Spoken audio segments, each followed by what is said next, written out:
For the bottoms, I like to use, bottoms of the drawers, I like to use red cedar if I can, because I just like the smell of it when you open the drawer, and it's particularly good if you're storing anything in there that maybe wool, something like that. So I've taken some red cedar. It started out as 5/4 thickness, which is 1.25 inches.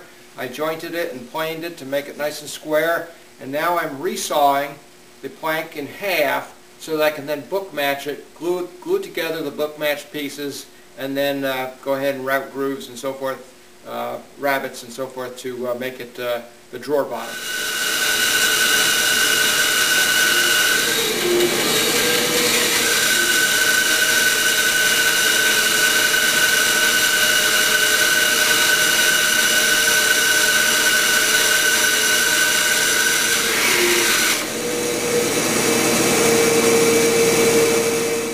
I've glued up the cedar for the bottoms, book matched it. You can see how nicely that turns out.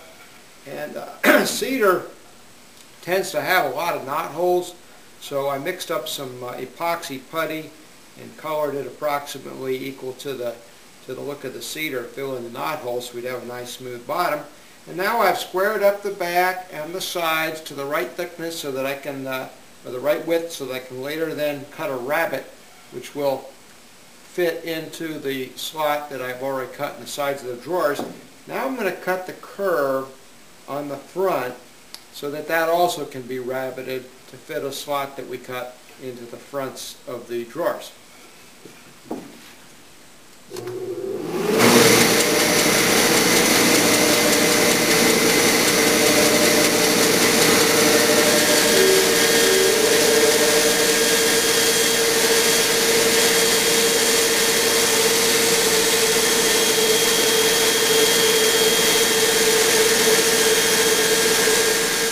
Now when I cut the curve with the bandsaw, I cut it just slightly outside the line, maybe a 1/64 of an inch or so, just enough so that I could actually see the line, and then come back over to my edge sander and actually smooth that curve so it's nice and faired and right on the line.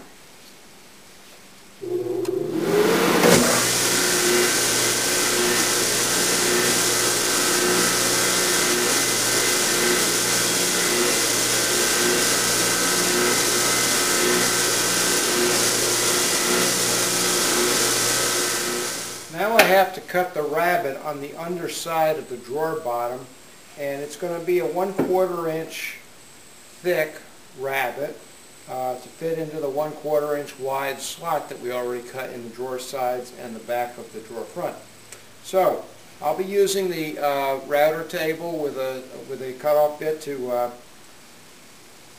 straight cut bit to cut that rabbet, and but I'm worried about getting some tear out on the grain of the cedar, so I'm taking a marking gauge that has a knife blade in it, and all I'm going to do here is set the marking gauge to 1/4 inch depth and run it along the edges here and cut through a few fibers of wood here so that there won't be any tear out on the finished surface.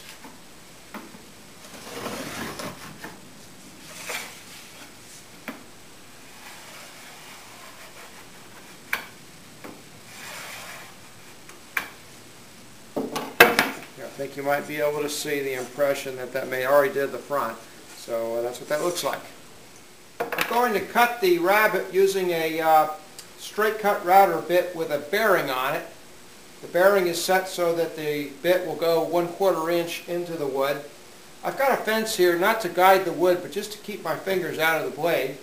And here's the piece of wood, and the idea is going to be I'll just run that on through like this. The wood will bear against the bearing, keep the depth to the right amount, and we should be good. Now before I cut, I've placed a little feather board over the blade, and that will help hold the wood down nice and flat on the table so that the cut will be the right depth, so the wood doesn't bend up a little bit. It also helps keep my fingers out of the blade guard, blade area as well.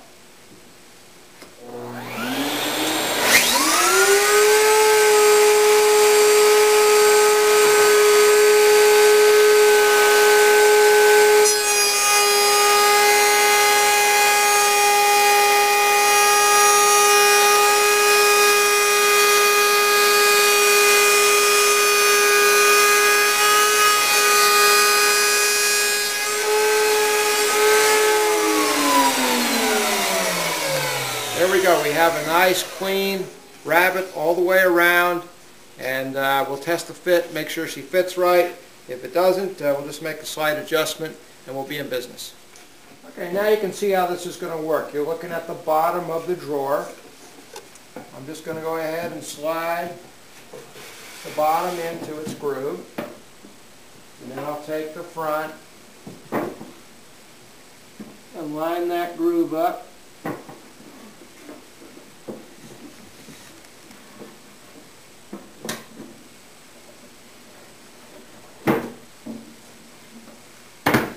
Line that up on there, and I think maybe you can see I've got a little bit of a gap here, which is to allow expansion of the bottom as it gets towards summer. I don't need so much of a gap on the sides as I do up here. And from the inside, take my little piece of tape off, and you can see how nicely the book match will look, and you open the drawer and it'll smell just like cedar. It'll be wonderful. I'm ready to glue up the drawers now. I'm going to start with the bottom drawer. I've already applied a little Waxy-Lit around the areas that are going to be glued. For those who've missed the earlier episode where I talked about Waxy-Lit is a substance, I get it from Lee Valley. It's just a little waxy stuff you wipe on to the edges where your glue is going to be, so when you get glue squeeze out, it doesn't stick to the wood. You can just peel it right off. So I've done the Waxy-Lit on the sides of the drawers and on the faces of the drawer fronts. Now I'm going to go ahead and put a little glue into the mortises.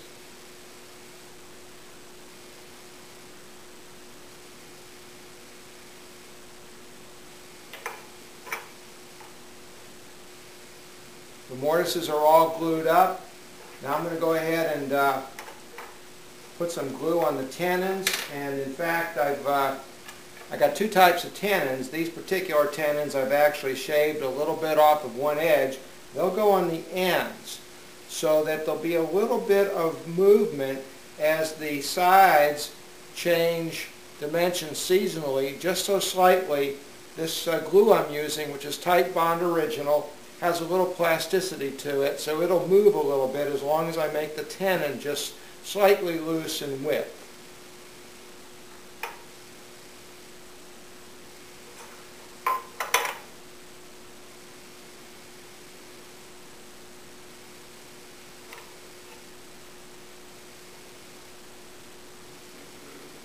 Okay, all the tenons are glued up. I'll go ahead and slide the bottom in place.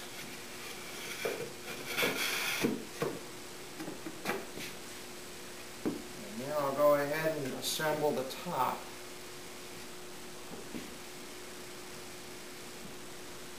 The front, excuse me.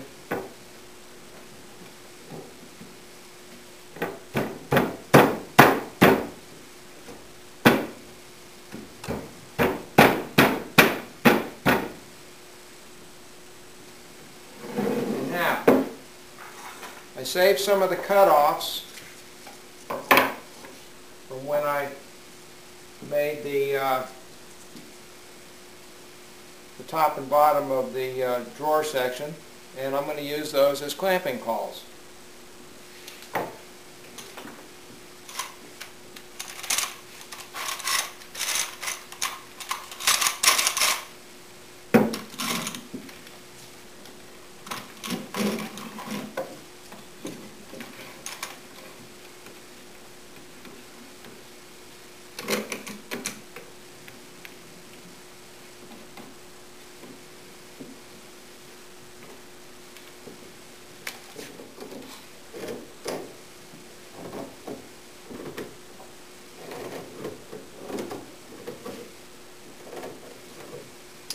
Here, we'll just let that sit for a while.